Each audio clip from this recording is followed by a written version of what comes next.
কাল হয়েছে আমি এরকম কিছু বলেছি? আমাকে না তো এসব কথা আমার সাথে বলবে। সঙ্গীতা দি বলছে লাইভে যে আমরা এরকম বাচ্চা নেওয়ার প্ল্যান করছি, তারপর একসাথে শুয়েছি, এরকম যা নয় ভাবে অপমান করছি।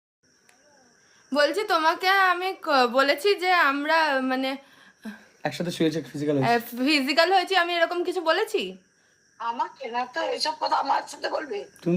সঙ্গীতা দি বলছে লাইভে যে আমরা এরকম বাচ্চা নেওয়ার প্ল্যান করছি, তারপর একসাথে শুয়েছি, এরকম যা নয় ভাবে অপমান করছে। উনি যখন আমাকে দিয়েই গেছে চাইবে আমি সংসার করি, আমি নাকি বলেছি? আর তোমাকে আমি বলেছি, তুমি নাকি ওনাকে বলেছো? আচ্ছা আমাকে এইসব কথা তুমি বলবে কেন? কি ঠিক আছে কেমন এই সঙ্গীতা দি ওপেন লাইভে যা নয় তাই করে মানে ইয়ে করছে। যখন দিয়েই গেছে, তো যখন আমি সংসার করছি তাহলে এরকম করে কন্ট্রোভার্সি করে, মানে টাকা ইনকাম করার জন্য মানে উঠে পড়লে যে কেউ আমি একটা ভয়েস শোনাবো, আমি একটাই দাঁড়াটা ভয়েস শোনাবো, শুনো। পুরো মানুষ আজ জেনে গেল তোমার কথা। তুমি কোনোদিনও দিশানিকে ভালোবাসো নি, শারীরিক শুধু চাহিদা মিটিয়েছো। সোশ্যাল মিডিয়াতে দেখো লোকের কাছে আমাকে এক সেকেন্ড অফ করো বা কাটো কেটে দাও। দাঁড়াও, ওটা পরে শোনাবে, দাঁড়াও। লাইভ হচ্ছে, লাইভে আছি, ঠিক আছে বলো। তোমাকে আমি প্রীতমের লাইভে আছি, আমি তোমাকে এরকম কথা কোনো কিছু বলেছি? না তো ওইসব কথা তোমার সাথে আমার কি পার্সোনাল কথা হয় কোনো? না না ও এখন এই সময় থাকেও না, ফালতু বলে ওকে তোমার তো কিছু হয় না, হয় না তো? এবার তোমাকে তো দিয়ে গেছে সংসার করার জন্য, আমি তো জানতাম না। না তুমি নাকি হাতে পায়ে ধরে কেটে আমার কাছে এসে জোর করে। ও মা, উনি যে আমাকে দিয়ে গেছে এমনকি আমি জানতাম না, তুমি জানতে না। আমাকে রাত্রিবেলা বলেছিল, আর তুমি পুরোটাই জানতে না। আমার ঘুমের পরে ওমা আমাকে বলছো দিয়ে যাবে।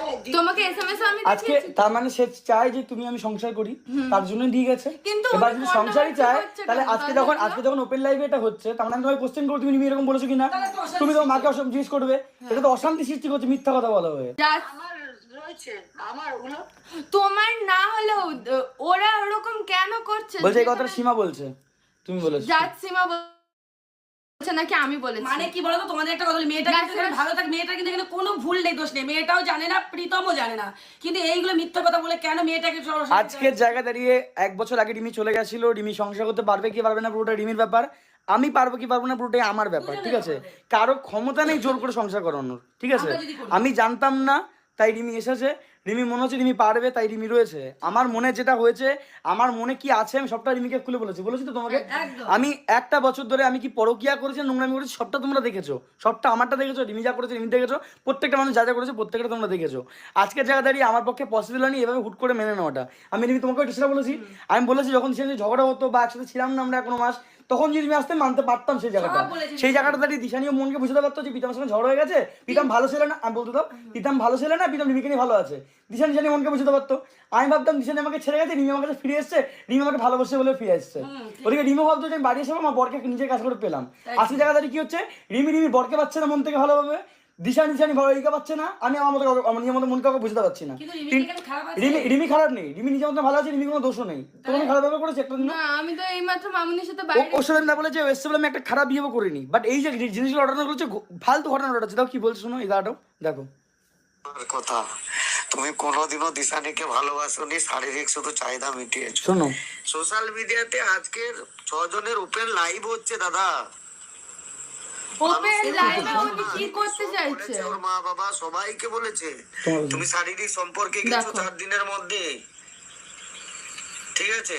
তুমি ভালো আছো, তুমি তাহলে এখানে ইউটিউবে শুধু মিথ্যে কথাগুলো বলছো। তুই চুপ করে থাকো, রিমি তো কথা এরকম শুনছিস। করো না।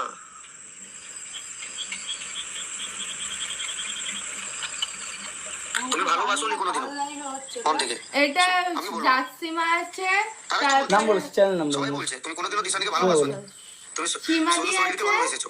তারপরে ওই বলছি 4 দিনের মধ্যে তুমি সোমা কি বলে ধরিত্রী, শারীরিক সম্পর্কে চলে তারপর গেলে, তুমি যদি দিশানিকেই ভালোবাসতে। তারপর ওইদিকে সঙ্গীতা দি প্রীতম বলছে রিমি থেকে নিয়ে আমরা কথা বলছো এখন লাইভে নাকি, আমাকেও নিয়ে বলছে যে দেখে কমেন্ট করেছে, দেখ দেখ দেখ তুই নিজে দেখ।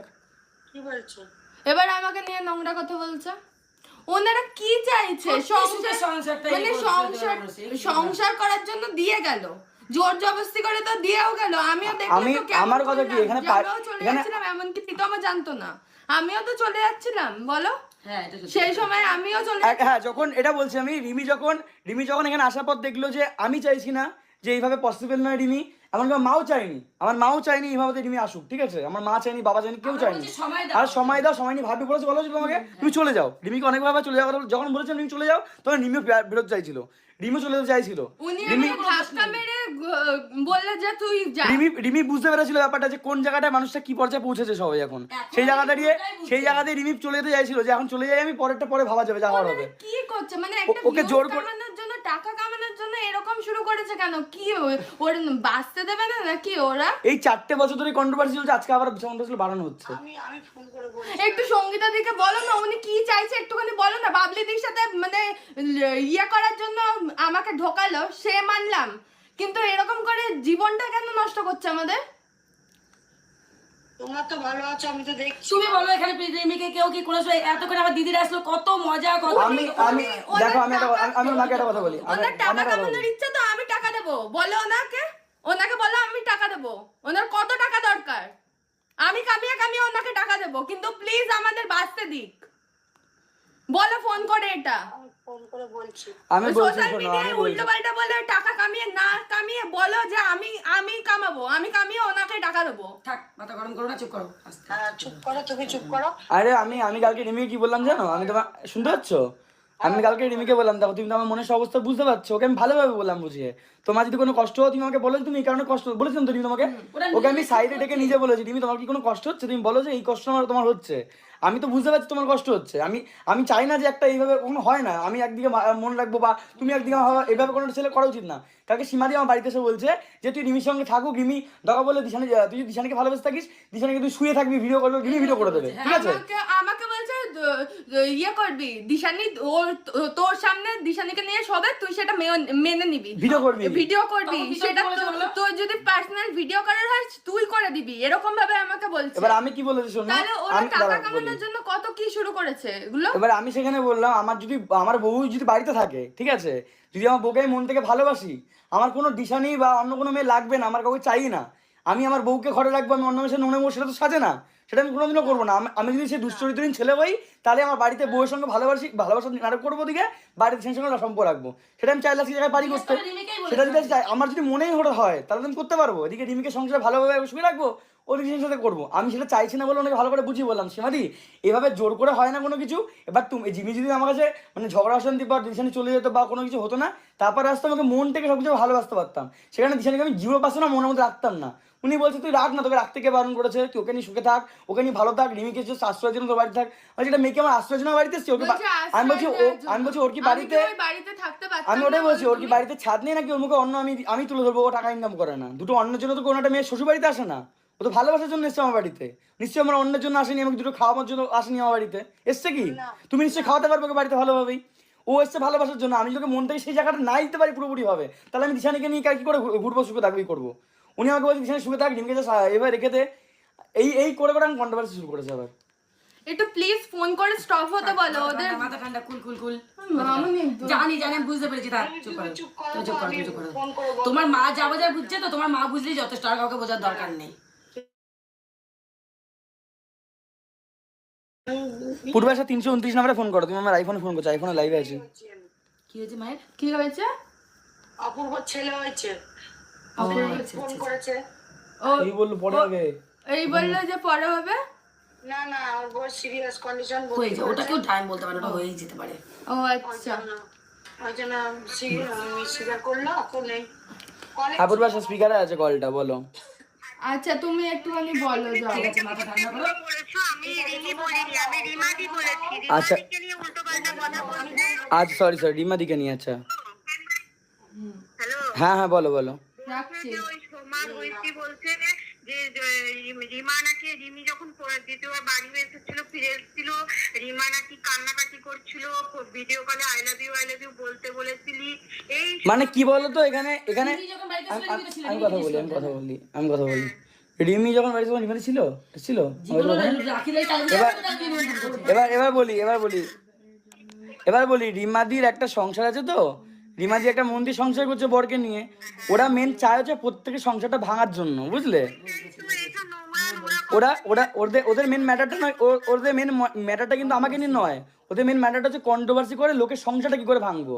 আজকে এদিকে আমাদেরটা ভেঙে যাচ্ছে, রিমাদি সংসারটা সুখে রয়েছে, রিমাদি সংসারটা ভাঙতে চাইছে। সীমাদি বলছে যে কালকে নাকি তোরা ফিজিক্যাল হয়েছিস, রিমি সেটা প্লিজ একটুখানি বারণ করো। মিথ্যে কথা, প্রীতি ব্লগস মিথ্যে কথাগুলো। মানে নাক গলাতে বারণ করো বল না। কি রিমাদিকে টানলে রিমাদি কিন্তু ছাড়বে না ভাই, রিমাদি কিন্তু রিমাদিকে টানলে রিমাদিও ছাড়বে না, এখানে সবাই সবার পাওয়ার দেখাচ্ছে ঠিক আছে, বাট এখানে রিমাদিকে কেউ ছাড়বে না, রিমাদি ছাড়বে না। উনি যাকে পাচ্ছে তাকে কেসে জড়িয়ে দিচ্ছে, আমাকে কেসে জড়িয়েছে, তোমাকে কেসে জড়িয়েছে, প্রীতমকে কেসে হুমকি দিচ্ছে। উনি কি চাইছে? টাকা কামানোর জন্য এত কিছু, এত নিচে নামতে পারছে উনি? কে বলছে? হ্যাঁ কেস দিয়েছে তো প্রীতমের কাছে, আমাকে এক ডিলিট করে দিয়েছে কি জানো? বলছে শুনছো? কি বলছে ওদিকে যাও, কি বলছে শুনি, বলো। দাঁড়াও তোমাকে আমি ফোন করছি, রাখো। বলো হ্যাঁ বলো।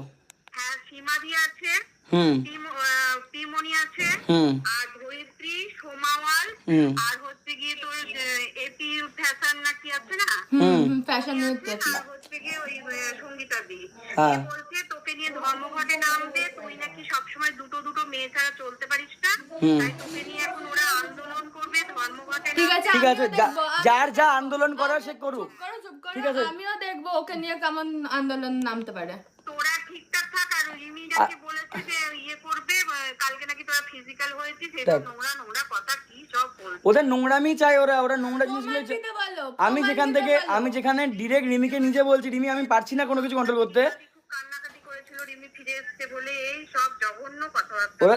ওরা এটা ভুলে যাচ্ছে, ওরা 6 জন মিলে লাইভে বসে 1000 লোককে নিয়ে বসে হচ্ছে বিশাল বড় নেতা হয়ে গেছে। আর এদিকে যে প্রীতম দিশানি, প্রীতম রিমিদের যে কি ফ্যানগুলো আছে, ওরা তোর চ্যানেল বন্ধ করবে এখন, তোর চ্যানেল বন্ধ করবে তাই বলছে। ঠিক আছে করুক, আমার চ্যানেল বন্ধ। তোদের চ্যানেল বন্ধ করবে। ঠিক আছে, যদি ক্ষমতা থেকে থাকে আমার চ্যানেল বন্ধ করুক, ঠিক আছে। যদি এতই ক্ষমতা সবার, চ্যানেল বন্ধ করে দিক আমাদের। করবি ঠিক আছে কাকিমা, ঠিক আছে রাখো। হ্যাঁ প্রত্যেকের প্রচুর ক্ষমতা, এত ক্ষমতা, বাজে ব্যবহার ক্ষমতা দেখাচ্ছে, মানে ক্ষমতা একটা মানুষ থাকলে ক্ষমতার অপব্যবহার করা হচ্ছে এগুলো, ক্ষমতা অপব্যবহার করা হচ্ছে তো এগুলো। কারোর সাথে খারাপ ব্যবহার করবে না। ক্ষমতার অপব্যবহার করে আমাকে জাস্ট প্রথম থেকে আমাকে ঠকানো হলো। আলটিমেটলি বাবলিদির সঙ্গে ঝগড়া হয়, আমার সাথে পুরো প্রথম থেকে ঠকানো হলো, আমাকে পুরোপুরি ঠকানো হয়েছে, আর কিছু নয়। ঠিক আছে, আমি পুরো ঠকেছি, আমি একটা মানুষকে বিশ্বাস করে ঠকেছি আলটিমেটলি পুরোভাবে। আজ যে কথাগুলো বলছে দিদিকে আমি কোনো ছোটো হতে চাই না, বাট দিদি আমাকে পুরো ঠকিয়েছে, আলটিমেটলি পুরোভাবে ঠকিয়েছে। আমাকে প্রথম থেকে বলেছে তুই দিশার সাথে ঘোর, দিশার সাথে যা ইচ্ছা কর, এখানে যা ওখানে যা ভিডিও কর, সারাদিন তুই ভিডিও দে। আমার নামে কেস দিয়েছে তখন ওর নামে ই করা, সারাদিন আমাকে দিশার সাথে ঘুরে বেড়াই কর, প্রতিটা ই করে বলেছে প্রথম থেকে, যে আমি যদি ও বাড়ি থেকে জিমি জীবনে না ঢুকতে পারে সেই ব্যবস্থা করে রাখবো, যদি বাবলিদি কখনো দিতে না সেই ব্যবস্থা করে রাখবো। আমি সেটা বিশ্বাস করেছি যে রিমি হ্যাঁ এতগুলো ভুল করেছে, আর এত কিছু পর আমি মানবো না কখন, আমি সেটা ভেবেছিলাম। সেই জায়গা থেকে আমি ভেবে আছি বলে, সেই জায়গা থেকে আমি সন্ধ্যা ভালোবেসেছি, বিশ্বাস করেছি সব কিছু। বাট আজকে যখনই বাবলিদি বলে ব্যাপার থেকে সরে যাবে বা সাইড হয়ে গেল, পুরো ব্যাপারটা উল্টো হয়ে গেল। ফাইলটা দিয়েছিল আমাকে, মনে আছে যে কেসের ফাইলগুলো?